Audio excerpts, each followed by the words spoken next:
예, 외교부 장관 후보자님 축하드립니다. 예, 아까 말씀하신 것처럼 40년 동안 베테랑 외교관으로 열심히 해오신 걸 잘 압니다. 저는 첫 번째 질문에 세 가지를 말씀드리고 싶습니다. 매우 중요한데요. 첫 번째 방위 분담금입니다. PPT를 좀 띄워주시면 좋겠습니다. 우리 국민들이 잘 이해하지 못하는 부분이 있는데요. 이게 마치 우리가 당연히 미국한테 줘야 하는 것이고 매년 올라가는 것이고 어떻게 사용되는가에 대해서 깜깜이입니다. 그런데 외교부 원래 소라는 게 있죠. 한미군 지휘에 관한 협정이 있습니다. 그렇죠? 그 정신이 한국은 장소와 시설을 제공하고 운영에 관해서는 미군이 운영을 담당합니다. 맞습니까? 그런데 우리가 이제 우리가 성장하면서 미국이 특별히 91년부터 SMA라고 해서 방위비 분담금이라는 특별 협정입니다. 저 SMAS는 스페셜이라는 뜻입니다. 그런데 항목이 저렇게 제한되어 있습니다. 주한미군 내의 한국인 근로자 인건비, 군사 건설비, 그다음 연합방위 증강 사업비, 군수 지원비인데 우리가 작년에 국회를 통과한 것이 연간 1조 5천억입니다. 맞습니까? 네. 지금 트럼프 대통령이 다음 넘겨주십시오. 자, 100억 불, 지금 환율로 13조 7천억입니다. 저기에는 현재 아까 제가 말씀드린 것처럼 9억 정도가 매년 못 쓰고 불용이 되고 있습니다. 그런데 저 13조 7천억은 현재의 소파와 현재의 법상에서 설사 우리가 지불하기로 작정하라도 지불할 수 있는 방법은 있습니까? 그건 좀 기술적인 사안으로서 깊이 좀 들여다봐야 될 것 같습니다. 그런데요, 이거는 분명히 전 세계에서 이 SMA를 주는 나라가 몇 개국인지 아십니까? 네. 몇 개국입니까? 여기 장관님. 정확한 수치는 말씀드릴 수 없습니다. 딱 세 나라밖에 없습니다. 그렇게 뭐 복잡하지 않습니다. 한국, 일본, 그리고 독일입니다. 예. 여기에서 현금을 지불하는 나라는 한국과 일본밖에 없고요. 특히 일본은 매년 우리가 예산하듯이 먼저 예산을 정하고 거기에 따라서 집행을 하고 남으면 불용 처리가 되는데 우리는 총액만 가지고 계속 올라가는 건 아시죠? 지금도 굉장히 불평등함에도 불구하고 미국의 이러한 부당한 요구, 특히 트럼프 대통령은 계속 4만 5천 명이라는 잘못된 주한미군 숫자를 얘기하면서 지금 10배를 얘기하고 있는데 혹시 기본적으로 이런 틀린 팩트에 대해서 외교부가 장관이 되시면 바로 서한이라도 보내서 이 부분을 좀 교정할 생각은 없으신지요? 네, 적절한 기회와 통로를 통해서 그런 문제점을 지적할 수 있다고 생각합니다. 예, 두 번째 보겠습니다. PPT 좀 띄워주십시오. 지금 핫 이슈가 있는데요. 저는 했습니다. 이분을 인청에서 얘기하는 것이 오히려 이 사람의 영향력을 키울 걱정도 되지만 또 반면에 보면 실제 지급의 이 사람이 지금 자가 발전인지 모르겠지만 최종 후보, 다시 말해서 주한미국 대사의 최종 후보로 내정됐다는 얘기를 하고 다니기 때문입니다. 자, 이분을 보시면 지금 서울시에 초청 왔다가 무산됐고요. 저는 이 부분도 밝혀져야 되는데 어제 서울대 갔다가 또 무산돼서 밖에서 지금 시위하는 장면입니다. 이재명 대통령을 차이나리라고 얘기합니다. 아예. 그리고 부정선거를 퍼뜨리고 있습니다. 물론 미국에서 사법대사를 하기는 했지만 그다음 보십시오. 이분뿐만 아닙니다. 지금 애니 첸, 그다음에 전 공화당 의원 미셸 스틸, 그다음에 현재 하원의이신 영킴, 그리고 고든 첸. 제가 일일이 반복하지는 않겠는데 한번 보십시오. 기본적으로 한국 정부, 이재명 정부의 정통성과 한국 선거 헌법을 부정하면 오늘 재연절입니다.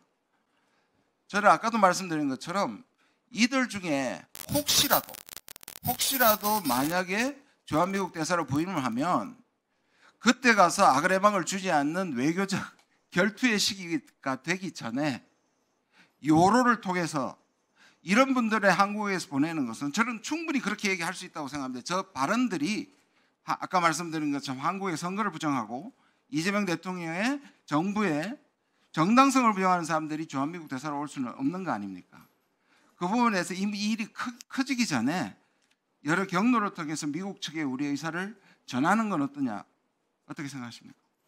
네, 굳건한 한미 동맹 관계에 비추어서 이런 그 분들의 영향인 언급이나 활동이 한미 관계에 부정적 영향을 미치지 않도록 어떠한 조치를 취할 수 있을 것인지 고민해 보겠습니다. 제가 이걸 이 사람들의 발언 때문에 이 정도로 문제를 삼는 게 아니고요.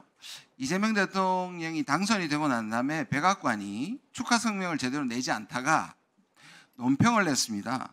거기에서 좀 기억하실 겁니다. 그 논평 중에 처음에는 당선을 축하한다는 말, 다시 말해서 공정한 선거에서 이긴 것을 축하한다고 해놓고 후반부에 뭐라고 했냐면 중국의 영향을 두려워한다. 개입을.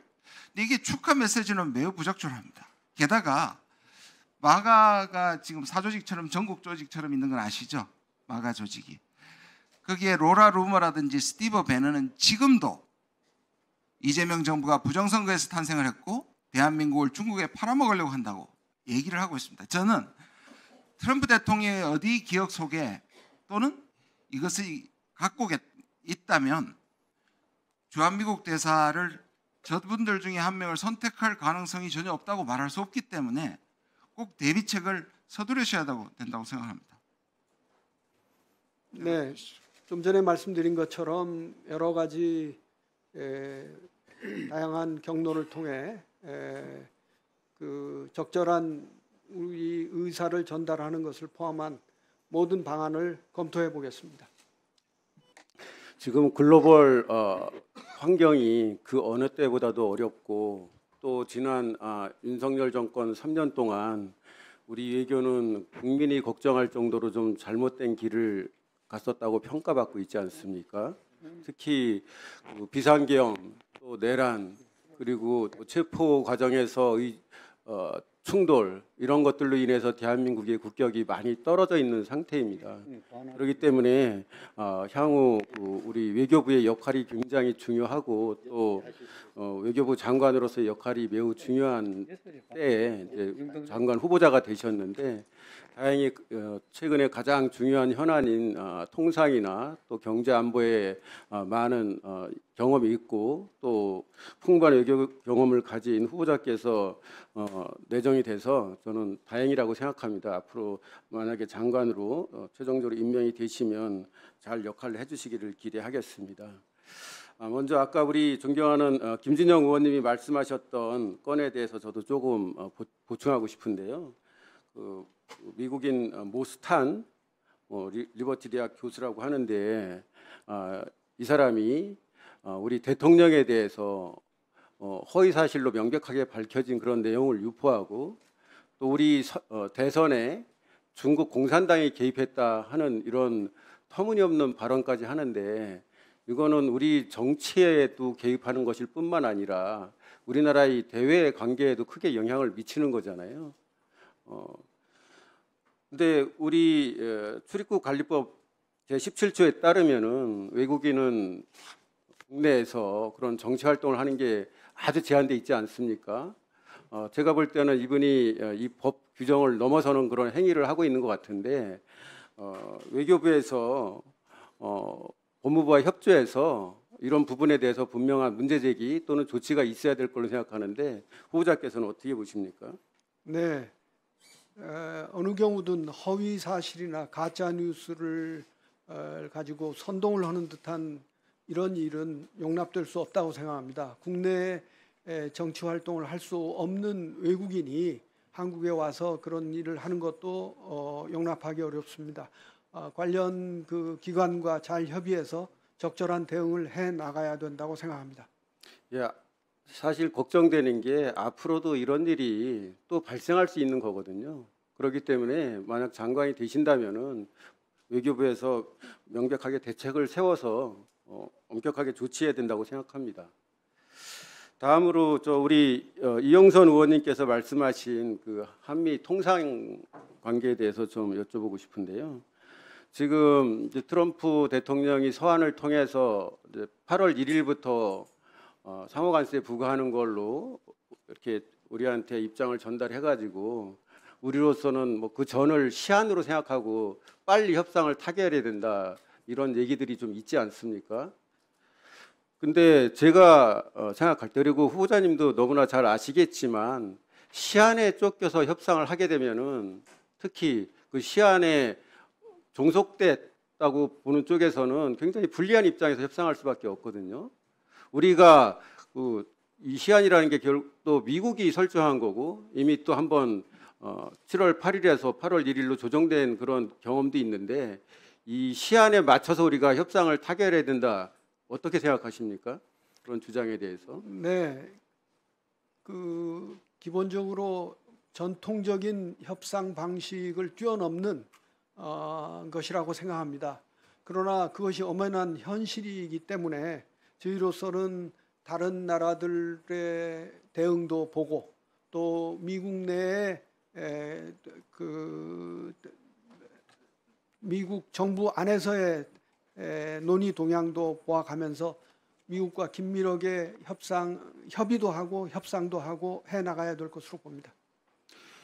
사실 이시바 총리가 미국에 가서 트럼프 대통령하고 회담을 했었고 그때 트럼프 대통령의 기분을 굉장히 맞춰주는 듯한 그런 언행으로 뭐 소위 분위기가 아주 좋았다. 그래서 향후에 이런 통상 문제에 있어서 일본이 미국과 협상이 잘 될 거다 이런 보도들이 초창기에 있었잖아요. 근데 지금 상황을 보면 사실 그것과는 전혀 무관하게 미국이 일본을 많이 공격하고 또 이시바 총리도 당당하게 미국과 협상에 임하겠다, 우리 국익을 최우선으로 고려하겠다 이런 좀 대립적인 그런 자세를 취하고 있지 않습니까? 그래서 특히 또 트럼프 대통령은 하루 사이에도 입장이 많이 바뀌잖아요. 실제로 조치도 많이 바꿨고 이런 상황인데 우리가 다른 나라들보다도 앞장서서 또는 빠르게 그 시한에 쫓겨서 협상 타결을 하기 위해서 애쓴다면은 결코 좋은 결과를 얻기가 쉽지 않다, 저는 그렇게 봅니다. 그리고 아까 위성락 안보실장이 패키지 딜 얘기하셨었는데 후보자께서도 그거에 대해서 약간 좀 긍정적인 그런 뉘앙스로 발언을 하셨거든요. 근데 사실 이 통상 문제를 책임진 미국 USTR은 통상 이슈와 안보나 다른 이슈는 별개다, 명확하게 그걸 구분하겠다는 뜻을 밝혔었습니다. 그리고 제가 볼 때도 통상 문제는 상당히 기술적인 내용들이 많이 포함되어 있는데 이것을 안보라든지 투자라든지 또는 무슨 구매라든지 이런 것과 연관지어서 한다 그러면은 미국을 만족시킨 그런 결과를 가지고 우리도 만족하는 그런 결과 얻기는 쉽지 않을 거다, 저는 그런 생각입니다. 후보자님, 그 통상협상에서 가장 기본적인 원칙이 뭡니까? 네, 협상에서 제일 중요한 것은 제 경험에 한계가 있습니다만 말씀을 드리자면은 가장 좋은 그 훈령을 만들어내는 것이라고 생각합니다. 사실 통상협상은요 윈윈이 하는 게 가장 기본적인 원칙이잖아요. 그래야 네. 우리나라 대표단도 당연히 우리 국민들, 우리 정부가 만족할 수 있는 결과를 얻어야 되는데 트럼프 대통령은 윈윈 딜을 싫어한다고 하는데 어떻게 평가하세요? 네, 그럼에도 불구하고 만족시킬 수 있는 부분은 만족시키고 그런 가운데 우리의 강점을 최대한 활용하고 미국으로부터 우리가 또 받아낼 수 있는 건 받아내고 해서 그 전략적 대응을 하는 것이 가장 중요하다고 생각합니다. 제1기 트럼프 때 한미 간의 제일 중요한 통상현안은 한미 FTA 재협상이었습니다. 근데 재협상 결과를 보면 미국도 만족했지만 우리나라도 우리 경제 산업에 큰 타격을 미치지 않고 상호 간에 만족할 수 있는 결과를 얻어냈거든요. 이번에도 그렇게 할 수 있도록 우리가 신중하게 해야 된다고 생각합니다. 네.